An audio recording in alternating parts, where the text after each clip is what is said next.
record. Good afternoon, everybody. I'm Shay Ali here with you on Inspired Online, and today we're going all the way out to Oz. I'm really excited about this. In fact, I was supposed to be flying to Oz in about a week's time. Obviously, I'm not going to do that anymore, but I thought I'd bring Oz to all of us, and I've got a really special guest for us today. I've got the lovely Sharon Ányos. Now, she has an incredible history. She was the first Australian World Championship female boxer, which is just, oh my God, that's amazing, right? And she's gone on from that, obviously took a lot to get there and get that accolade, which is amazing. And she's gone on from there to like just inspiring others and living her life in a really inspiring way. So if you want to talk about health, if you want to talk about inspiration, coaching, all that sort of juicy stuff, we've got the right guest for us today. Sharon, welcome, welcome. How are you? Oh, I'm amazing, Shay. Thank you so much. No, absolutely. It's such a joy. Now, here at Inspired, I've told you this already, obviously you've not attended the London event, but what we usually ask speakers is, if you have 10 minutes to share your wisdom with the world, what would you say?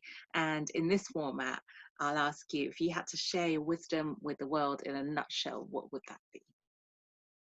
Cool. Okay, so I turned 50 this year, which is super exciting. So You look amazing. All the experience that I've gone through, everything I've learned, some of the things I'd really love to say is, in any time, whether it's times of certainty or uncertainty, to always know where you're going, to have a complete vision, because you attract everything that you think about, and and to look at utilizing strategies, because it's so easy every day to wake up and just get in the flow of how things go, versus waking up and being in the flow of how you want your life to be. So I talk about different strategies that we use and how to reprogram your subconscious mind and how to be able to make a difference, because, and I know you've had so many incredible guests on Inspired. Yes. So I'm going to give you like a little bit of a brief rundown. And don't worry about statistics. They're not perfect. This is just giving you a bit of an idea of how the brain works. And if I don't get the numbers perfect, don't panic, because it's not going to matter. It's just to give you an idea. And remember, I have been hitting the head for a living, so don't panic about numbers. But I'll just give you a bit of an idea. So we've got the conscious and the subconscious brain, right? And so the conscious brain, I kind of like to explain to people, it kind of works those moments of, I can write the book, I can create the song, I can go and I can go and become a doctor, I can do all these incredible things. That kind of happens for about 5% of your waking time. And let's just say that runs at like 40 miles an hour. Whereas your subconscious mind is full of everything. It's every meal you've ever had. It's every word you've ever read. It's every girl or boy you've ever kissed. I say girl first in case there's guys on the line. It's every relationship you've ever been in. It's every conversation you've ever had. It remembers everything. And it's so our subconscious mind, from the minute we wake up, we always focus on whatever's happened in the past, because the subconscious mind isn't set for the future. It's set through memory, and it has a photographic memory of everything, right? So if you didn't like Brussels sprouts when you were younger and you go to put one in your mouth when you're older, you'll kind of get that cringy feeling. But what happens is, based on the subconscious mind, that thing works 95% of the time. It works like 400 million bits a minute. So one's like 40 miles, and the other's like really, really fast. So this is one of the things that I love to work with, and it's something that I implemented right throughout my career as an athlete. My dad used to say to me every night, don't fight the fight before it's here, right? And now I did come to London. I had an incredible fight over in London as well. But your brain doesn't pick up things like don't. It just picks up the action words. So I go to bed and I think, you start seeing the fight happen, and you start thinking, oh my gosh, hang on a minute, I'm not meant to be doing this. And then all of a sudden you see yourself getting hit, and then you got to hit them back. And before you know it, you've kind of fought the fight, and you're holding the belt up or whatever it was that I was doing. And I just really want to express that was a big reason why I become a 5-time world champion. That's a big reason why I become the first Aussie female ever to win a world title fight, like a world championship title in boxing. Not only that, like I went on to be the WBC, which is like Lennox Lewis, Vitaly Klitschko, like massive names, Muhammad Ali. There's some massive names, Layla Ali, Sharon Ányos. I become one of the you know, the first featherweight WBC world champion. I become their peace and goodwill ambassador. I'm one of their emeritus champions, which means like we're the elite of the elite. There's about 15 of us that are the elite of the elites for the WBC. And for those who don't know boxing, the WBC is like the top. There's like 3 of the top organizations out of about 40 organizations or more. So it's kind of the pinnacle. So what I really started to understand is, like, I said to my dad, it was only about 2 years ago, I said, all that time when you said, don't do this, you knew I was going to do it. And he said, of course, you're my daughter. You always do what I tell you not to do, right? So if you're a parent, just rephrase what you want, okay? Rephrase them to do the things, because they won't pick up the word don't, but rephrase them, because they'll do whatever comes after don't, they're going to go and do that. So really rephrase what you want them to do. And I always say, when I'm dealing with my kids, it's like, don't look at the challenge or the problem or the issue, look at the outcome. Give them something else to focus on. Always focus on the outcome. So when I go to work with people, I show people how to really shift what's going on in their subconscious mind and really set themselves up. So their subconscious mind is already working towards the future and working for them. So, and I'm happy to share a couple of little tricks that I do as well. Absolutely. I mean, you're making my job really easy here. So, God, there's a lot to unpick. But yeah, let's, as you've said that, let's share some little tricks that you do, because I'm fascinated. I mean, not everybody, you know, obviously not everybody has had the kind of success that you've had, and you might dream of, well, I want to write a world-class musical, or, you know, I want to be a top footballer, or, you know, I want to be the next Ed Sheeran, whatever it is, right? And so that was really fascinating. Great artist. Yeah. He shares my birthday, so he's got a special place in my heart. Obviously he's a lot younger than me. But I wonder if I'm going to be writing one of his songs. No, that's really sweet of you. Yeah, you never know. But yeah, no, I was fascinated by what you were saying about working that subconscious, and I wanted to just dig a bit deeper into what is it you actually did. You know, I'm fascinated by what you said to yourself, what you visualized, what you felt. Yeah. See, this is what I love. You just said what you said to yourself, what you visualized, and what you felt. So people think this is where the tricky part comes in, right? It's the easy part, but it's the tricky part, because people think affirmations. I've just got to keep saying really positive words and everything will work out perfect. The problem is again, your subconscious doesn't understand true or false, and it doesn't understand right or wrong. It just knows the action. So when you say something over and over and over, but there's no feeling attached to it, it doesn't sink in, right? It doesn't sink in. So when I take people on a journey, it's I take them on a journey where whatever it is that they want in their life, I take them on a mission that's already here.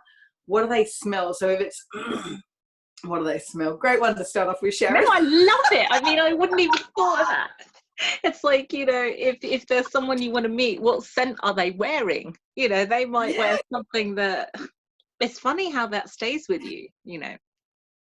Yes, I love how you just brought that up. We'll go into that later. But seriously, I take people, I say, okay, so if you want your life to be, you know, in the next, you want to be earning $10,000, $15,000, $20,000 a month, right? What does that feel like? What is when you go into your home? So I take them on a process, and we go just get them into a nice relaxed state. I kind of get them into a bit of a hypnotic state. I take them through a process where they really start to visualize, and you can write while you're in a meditative state too. You don't have to just kind of meditate and see. You can write at the same time and stay in that state. But I talk about, like, what does your house look like, and what does it look like? Well, what are the doors? What's it like to drive up? And what do the doors look like when you're walking through the doors? And what sound do your shoes make when you're going up your stairs? Or, you know, and then what's in the front when you open up your doors, when you walk into your foyer? What can you see? What can you smell? Are there flowers? Is there mirrors? Can you hear people laughing? Is someone making coffee? Like, I take people through a journey, or I take you through a journey where you might be asleep, and then you wake up, and what's the first thing that you do? Like, you just pull the covers back, and what's your bed feel like? So I really take you through an entire process of what it feels like, smells like, tastes like, what you can hear, like even to the carpet under your feet. When you consistently feel, smell, taste, touch, experience, the subconscious, which is also part of like the quantum area, all the stuff that's kind of out here somewhere, and your conscious is like your reality. Again, your subconscious doesn't know true or false. It just knows that it keeps feeling it and it's got to bring it into reality. Right? It. So it starts to shift whatever vibrations that are going on around you, and starts to allow things to come up. You know, little things like this call, like, you know, who knew that in the middle of lockdown we'd be jumping on a call together, and like we met each other back in 2013.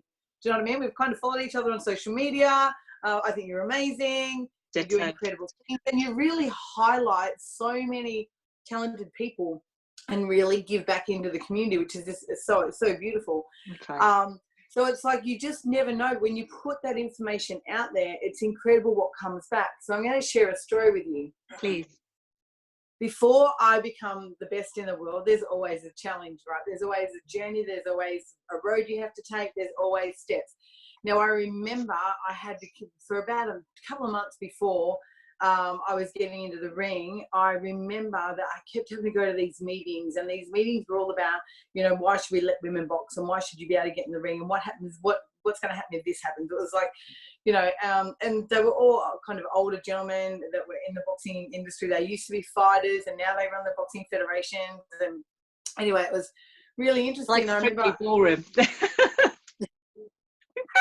For boxing. Yes. It's probably worse than tasting suits, I'd say. But so I remember that we're in, you know, I'm fighting with a lot of people in the UK may know Joe Bugner, who's, you know, they call him Aussie Joe now, but, you know, he's Hungarian. He was out of the UK, like heavyweight. He was incredible. I ended up on his undercard, and I remember they said to me that we're gonna sanction the fight, Sharon. You can go ahead and have the fight. And then I remember I'm in the change rooms, and we're not far off going in. And then before I know it, they're in there saying, "Oh, we're not going to go ahead and sanction this." Oh, wow. And my dad, I just like, we both, our jaws just dropped, and we're like in this, you know, arena, and there's 5,000 people now. In today's world, in sport, that's not much, but you know, go back 15, 20 years, like that was a lot of people then. And it's, I remember I just said to Dad, just follow me. And he's like, we've got to get that stuff. I'm like, just follow me. He's like, where are we going? And I remember just going up into the ring. I just walked through the crowds, and I got up and I got in the ring. He goes, what are you doing? I said, they got to get me out of here now. My job was to get in here. Now they've got to get me out of here. And I just said to the crowd, like, do you want to see two women fight, and, you know, that are athletic, that are strong, that are dedicated, or do you want us to get out? And the crowd went crazy. Anyway, so I had my fight. It was amazing. And I remember Dad saying to me, whatever you do, do not knock her out in round one. Whatever you do, at least get to round 2 or round 3 so that people can see what you can do. So 10 seconds into round 2, I knocked her out. Yes. So I got through round 1. But it's like everything's a story. So I'm sharing this story solely because you've probably, anyone that's listening to this call, whether it's live or whether you're hearing it recorded, there's probably been times in your life where like a wall has come up, and you know, sometimes those walls come up and we stop and we think, oh no, this is here to test me, to tell me I'm not meant to go through. I say, like, jump over it, go around it, skip, dance, do whatever you have to do, because if your vision is set on one thing, it doesn't matter how many times they stop your mind or your gut will usually kick in first, and you'll have this is like, oh, I had an epiphany, I had an idea, okay, let's try this, let's do this, let's see what we can get away with. So I just want to share, really, really important, when your gut speaks to you, whether you're a woman or a man, women, your intuition is spot on. When your gut is speaking to you, when your gut says, don't kiss the guy, don't kiss the guy, trust me. I'm kind of joking, but seriously, when your gut says, you know, I always say, listen to your gut. If your gut says, don't go out tonight, don't go out tonight. There's something that's going to happen that you probably don't need to see, don't need to experience, don't need to be a part of. Don't be that. And some other things that I always share as well, like your gut will click in and your brain will click in at the same time, and you'll have this like, oh my gosh, this is going to be amazing. This will really work, right? And something else I just really want you to understand as well is sometimes if you're in a low vibrational mood, and you're not sure how to get yourself out of it, I'm going to share you a few tricks on how to. But if you are in a low vibrational mood and things happen, like your phone rings or a message comes through, I'll tell you what to do. Okay. Leave it where it is. Ignore it. walk away, because this is what's going to happen. You can shift the trajectory of whatever the message is or the phone call is depending on your vibration. So if your vibration, your energy is low and it's heavy and you feel yuck, then the message that you're going to get is probably something you don't want to see, because you're running on a vibration, and the universe is going to give you whatever is going to keep that vibration in that space, right? So I love to say to people, you have to stand up and you have to write a word, and the word is fun. Fun. But you can't write it. Yeah, but you can't write it with a pen, right? Oh, okay. You can't with a pen. So you actually have to stand up and you actually write fun with your bum. You actually have to write fun with your bum.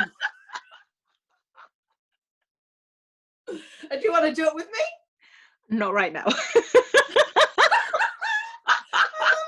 Sorry, you can do it sitting down. So we'll actually do it sitting down, right? I'm in a kind of a small room anyway. We'll do it sitting down. So if you're on this live, anywhere where you are, no matter what is happening, because when you play, right, however you play on these kind of calls, or, you know, when you go to an event and you listen to someone, however you play is how you're playing in life. So if you're sitting there going, oh, I'm not going to do that, I'm just going to say, let's do it sitting down, find another way. So Shay, we're going to write fun with our bum. Are you ready? Yeah, all right. Now you can choose whether you have a capital F or you have a nice funky F. If you can go into script or you can be all capital. Go on. I'm just doing block capitals. All right, you ready? So we've got a big F. Are we ready? I'm doing a big capital too. Big F, and then a U, and then a big N. Oh. I love it. That's a mood shifter. So physiology is like, it can be a click of the fingers, it can be tapping on your leg, but I find when you write something that feels really crazy, and if you've got kids or you're in an office or anything, it's even better because people laugh with you. And here's another thing that's really, really important. So anyone out there on the live, I'd love you to share kind of what was going on before you did that fun with your bum, and how you feeling after. Yeah, go back and watch the setup. So one thing that I think we miss out on, especially as we start to get a little bit older, because life gets really serious, right? And we've got to hit the goals, we've got to hit the targets, we've got to make this work, and I've got to pay this, and I've got to make sure, you know, some of us got families to look after, some of us are just trying to look after ourselves, some of us are trying to look after our parents. And I really want to say, the most important part is having fun. Right, I spend most of my days laughing. I have probably one of the most contagious laughs you've ever heard. I even had a friend post up us laughing so hard in a restaurant a couple of weeks ago, but she just felt like she needed to laugh, so she put that on her news feed today just so she could laugh. So I'm just going to say, like, it doesn't matter where you are, just think of something that will make you laugh, or look at something that will make you laugh, and just let yourself go. The more that you can find fun, that one, laughter raises your vibration, music raises your vibration, anything that's got good body movement raises your vibration, and then all of a sudden you go from life is like gloomy and yuck and crazy to all of a sudden life is just incredible no matter what is being thrown at you. And that's what's really powerful. Amazing. So laughter, remember how to do it, right? There's even courses on how to laugh, right? I just kind of laugh naturally. I kind of sometimes think I'm a bit like, I don't know, in the UK, did you ever have the cartoon series? Oh, I can't even think of it. Was it Wacky Races? Yeah. And it had Muttley the dog? Yes. I'm Muttley. Oh. A much better looking version. I know, thank you. But every time I start laughing, I see the dog cracking up laughing, because usually somebody else has done something totally stupid and the dog thinks it's hilarious. Yeah. And I use Muttley because I always feel like I can't breathe properly.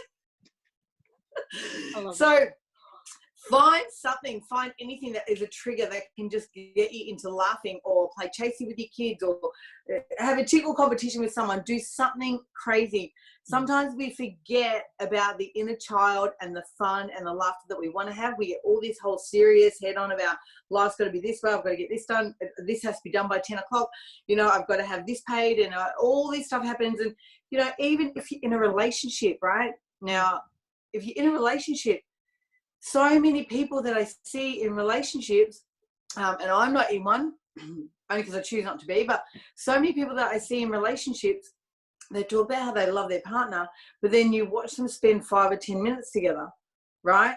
And especially if you're going out for dinner, you kind of watch an energy shift, right? One of the things I say to them is, go back, forget any expectation you may have right now, and go back, and I want you to think of all the reasons why you fell in love in the first place. What is it that you loved about him, and what did you love about her? Like, what was it? And you'll be surprised at how quickly people can spin around and go, oh my gosh, I love this and I love this and I love this. They hadn't changed. Everything just got serious. And then we had an expectation of what's meant to happen versus what we could just appreciate and love.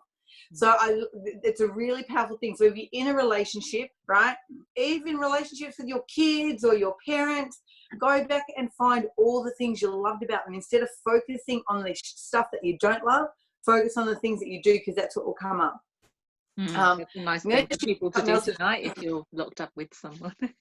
Or not. I mean, you know, it could be that you're apart, but you can't. Yeah. No, I mean, you know. Well, it's perfect that you say that. I wonder how many people are now who have gone to work day in, day out, day in, day out, day in, day out, are now stuck in the house with their partners. The longest time you've probably ever spent with them, if you are. And I know that lots of people have moved in together much more quickly than maybe you would have at this time. Yeah, you know, rather than thinking they are driving me nuts right now, that's a great exercise to do. Yes. I know there's been a lot of challenges. So I was going to go back to something. Playful. Huh? I think go back to being playful. If you used to do everything and look a certain way and dress yourself up when you first met, why does that have to change? Like, usually women will dress themselves up because they want to dress themselves up and they want to feel beautiful and more beautiful than what they feel they look naturally. And that's okay. All I say is keep doing that. Yeah. Keep doing that. If that's what you love to do and it made you feel good, keep doing that. No. And same with the guy. Keep doing what you did in the beginning. Like, we get so caught up and so busy and so preoccupied, and all of a sudden we're just meant to do certain things, and then it's an expectation. And So I want to go back to one of the story that you shared about, you know, when they nearly pulled your fight and you got on stage and you were like, who wants to see two women fight? So, I mean, that's an incredible story. I love that kind of confidence and passion that you had. Now, some people have that little voice inside them that would not feel confident enough to do that. So is there anything you can say to the people in that category of how did you get that kind of unstoppable confidence to go up on stage in front of 5,000 people, ignore the rules and go, you're going to watch me fight? Okay, so this is the beautiful part. Remember how I was talking about vision before? Always knowing where you want to go. Yeah. Right, and it doesn't matter what way you get there, but it's about having a clear vision of what you want. So for me, it was to be, from the age of 13, I wanted to be the best in the world. When my dad said, what are you going to do when you grow up? Because I didn't want to do my homework. I said, I just want to be a world champion. Show me how to become the best in the world. And he said, what at? And I said, I don't know, but I think my fists will get us there, because I'd already been doing karate with him for a while, right? So just doesn't matter where it comes. And some people will go, oh my gosh, I remember at that age, I want to do this. Feel what that feels like in your energy space, in your heart space, in your gut. And if that feels good, forget what you're doing. If you're an accountant or something and you wanted to be a singer, go and start singing. Seriously, go and just chase your passion. But when you have a vision, a clear vision of what you want as an outcome, and for me it was to be the best in the world, it doesn't even become a thing. It becomes that's in my way. I need to get past that. That's in my way. And every person that stood in front of me in the ring was just in the way of me getting to what I wanted, right? So when you take away all of that, it becomes easier. And here's something that I want to really share that's really important. There's a really powerful conversation that you get to have with yourself, with your self-doubt, with your fear, with your anxiety, your depression, your worry, whatever it may be. It's usually a mix of them. That, am I ever going to be good enough? And oh my gosh, I did this when I was 10. People are going to think I'm stupid. And you know, we all have this thing, because remember, it's our subconscious that remembers all of the past. Everyone's forgotten about it. It doesn't matter what you've done, right? Don't even worry about it. But there's a conversation you have to have that's got to be done, and it's a conversation where you kind of sit in the front seat and you look through the rearview mirror and you place all of those judgmental emotions behind you, and you say, you're going to get in the back seat. because from here on in, I'm driving. I'm taking over. And you know what? I'll call on you occasionally just so I can remember how far I've come. But you will never, ever get in the driver's seat again. This is no longer your baby to run. This is mine. I love it. Right? Because especially as women, because we are so judgmental of ourselves. Right? We're so judgmental. Put a number of women in a room. All of a sudden, we're judging that someone's looking better than us, feeling better than us. They get more attention than us. Stop that. Stop that. Ladies, go and love. If someone's beautiful, go and tell them they're beautiful. Right? Because you shine more. I want to tell you something. You look at women and you think, oh my God, look how beautiful she is. And look at her legs and look at this and that. And all of a sudden, usually they're like, oh my God, what a bitch. Like, normally would come out from some women, right? I don't, I don't, but No, I don't either, but you definitely hear it, right? And here's what I really want you to be aware of something. You only see in somebody else what's already inside you, right? So if you see beauty and attractiveness and an incredible laugh and all, like, just this kindness, this softness, that's inside you. You can only see in someone else what's inside your energy field. So that is you. You're looking at a mirror image of you. And you're probably just as beautiful or even more beautiful, but you don't see that because you've got all the judgment, the fear, the doubt, the self-worry, the anxiety, everything else, all the emotions that you've gone through the last 20, 30, 40, 50, 60 years of your life, of where someone's told you you're not enough, you're not good enough, you'll never be enough, all these crazy things running around in your head, whereas you only see what's inside you. So when you see a beautiful woman, go and acknowledge her. Really, because you're acknowledging yourself as well. I was waiting for some lunch for my boys and I the other day, and I just seen this woman walk past, and I just seen this beautiful face, right? This beautiful face, this hair, this beautiful smile. And then as she started getting closer to people, because she was a little bit larger, I'm a little bit larger, as she started getting closer to people, you could see the subconscious like kick in. And as she got to me, I said, excuse me. And I actually chased after her. I just said, I just want you to know you're absolutely beautiful. You're beautiful. Your smile is gorgeous and you just look beautiful. And you just seen this shift on this beautiful woman. She was like, you've just made my day. Thank you so much. But I didn't just make her day. I made my day. Right? Because when you start reading people's energy, you see all the subconscious thoughts of what they've had told to them, or what they've felt, or what they've thought, or what they've been afraid of, all kick into play when they come in front of people. Just be in a space where you just honor people. If you see beauty, go and if you're going to chase them down the street, be the crazy person that chases them down the street, because I tell you what, you will make the most difference.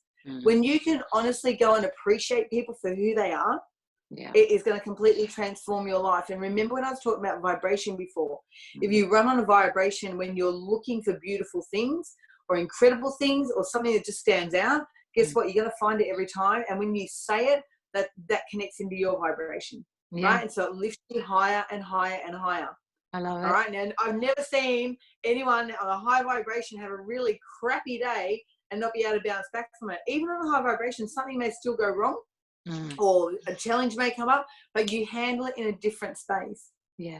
I don't completely agree, and I actually do that sometimes. I'll start thinking I want to pay this person a compliment, especially if they look miserable. I love that game. Yes.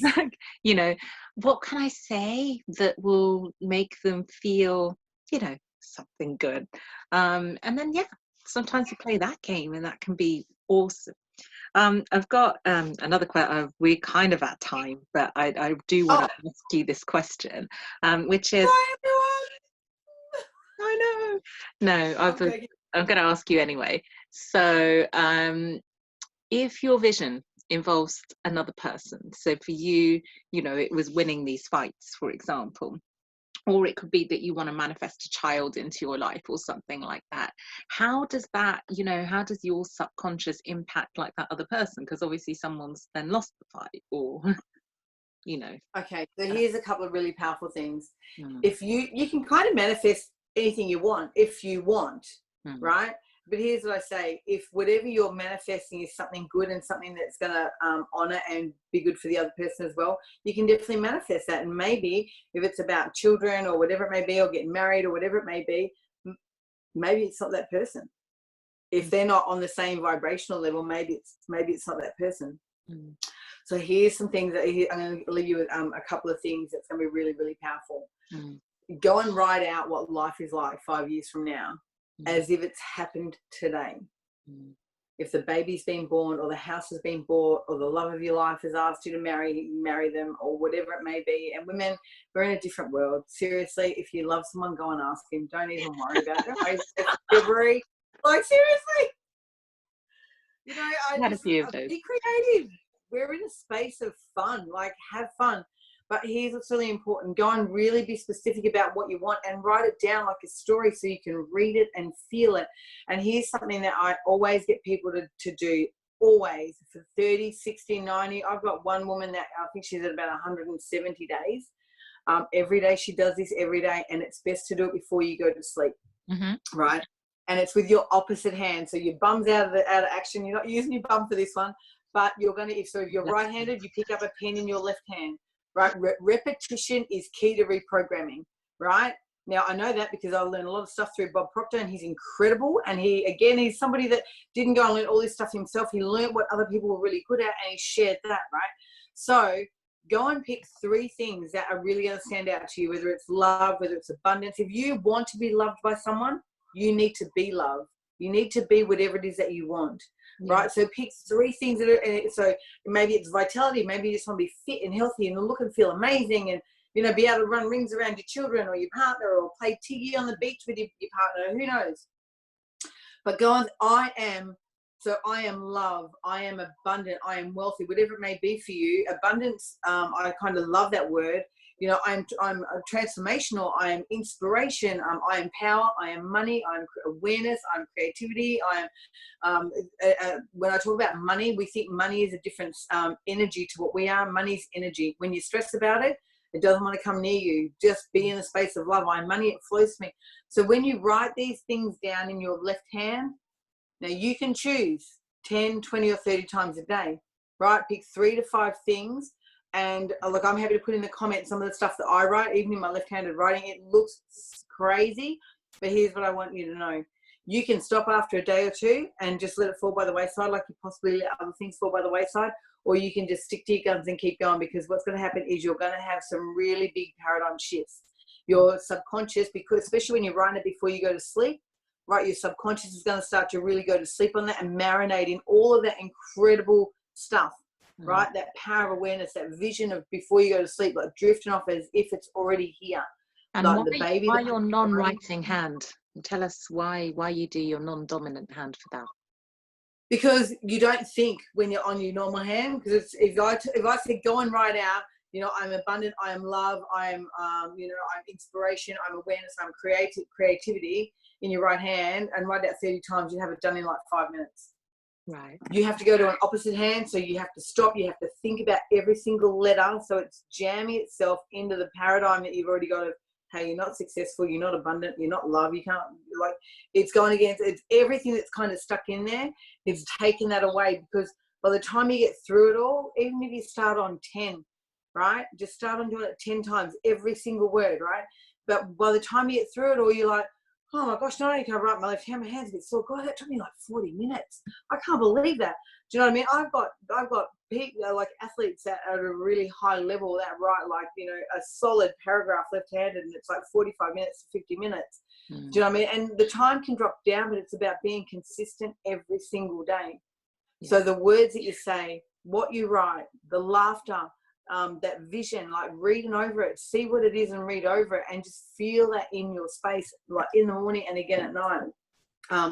But your left hand's really powerful because it really starts to rewire what's going on in your subconscious and your paradigm. So it's very powerful. I love it. Thank you so much for your time today, Sharon. I know it's probably quite late, or do you have any final thoughts that you'd like to share with our audience today? I do. Be kind, and be kind first to you. Always come from a space of love, because love is the bridge between you and everything you want. Nothing is won by war or anger or frustration. It's always won by love, right? And lastly, I just want you to know that nothing is out of your reach, ever. Nothing's out of your reach. It may just be how you get there, but just if you've got the vision, If you can see it and you can feel it, you can touch it. Believe me. And I love you. I love you. Everyone that's watching, please know I love you. I love you. I love you. I don't need to know you personally, but I want you to know I truly do love you. Everyone that's watching this live that may see it in today, tomorrow, 5 years' time, just know I love you. You're an incredible soul and you have a gift. Every one of us do. How can they connect with you in the physical if they would like to? Just find me on social media, probably Facebook or Instagram. I might be a bit slow, but yeah, just find me on social media. I've got Inner Circle group coming together soon, which I'll invite you onto, Shay, and I'd love to interview you as well. Lovely. But yeah, there's so many ways that we can all connect. So yeah, just find me on social media. Amazing. Right. Sharon Ányos, same as what you can see here. Yeah, just think outside the square. Jump out that box. All the fun's out there. It's been such a joy and so much fun. So take care of yourself, stay safe, stay home at the moment, and I hope to see you back in Oz very, very soon. I can't wait. I love you, darling. Love you.